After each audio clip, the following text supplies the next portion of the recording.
वाला बाटे भतर से कनेक्शन अब गोरीली यार तो हर एक सन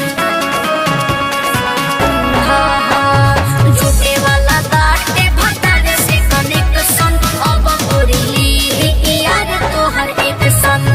रानी काच कुआर न धइल बारू सच्चे बोलो कोई को के कइल बारू रानी काच कुआर न धइल बारू सच्चे बोलो कोई को के कइल बारू कल कल गोरी शादी न तो होई बर्बादी कल कल गोरी शादी न तो होई बर्बादी